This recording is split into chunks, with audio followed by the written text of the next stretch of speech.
আমরা জনগণের সাথে কথা বলেছি, তাদেরকে আশ্বস্ত করার চেষ্টা করেছি তারা যেন নির্দ্বিধায় নিঃসংকোচে নিরাপত্তার সাথে আমরা নিরাপত্তা এনশিওর করব, তারা যেন নির্দ্বিধায় ভোট কেন্দ্রে উপস্থিত হতে পারে। এখন পর্যন্ত আমরা কোনো খারাপ কিছু আশঙ্কা করছি না, কারণ আমরা ভিজিল্যান্ট আছি। আমাদের সাথে অন্যান্য আইন শৃঙ্খলা বাহিনী যারা আছে তারাও সম্পূর্ণরূপে তৎপর আছে। আমরা আশা করছি আমরা জাতিকে একটি সুন্দর এবং সুষ্ঠু নিরপেক্ষ একটি নির্বাচন উপহার দিতে পারবো। আমরা আসলে কেন্দ্র স্পেসিফিক না, আমরা যেটা করছি আমরা আমাদের 4-5টা কেন্দ্র মিলে আমরা একটি ক্লাস্টারে ভাগ করেছি।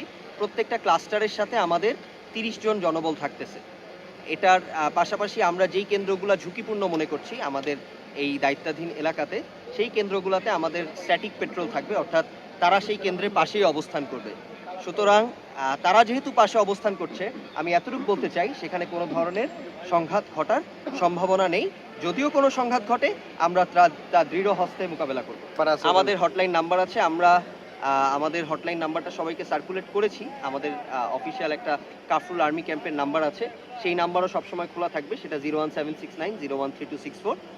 তো যদি এই এলাকায় কেউ কোনো নিরাপত্তাহীনতায় ভুগেন আমাদেরকে জানালে আমরা অবশ্যই তার ব্যবস্থা। এমপ্লয়মেন্ট, যেমন আমি যে জায়গাটায় থাকবো আমার থেকে আমার কেন্দ্রের দূরত্ব সর্বোচ্চ 1 মিনিট, প্লাস আমার সাথে আমার কিছু বাইক থাকবে।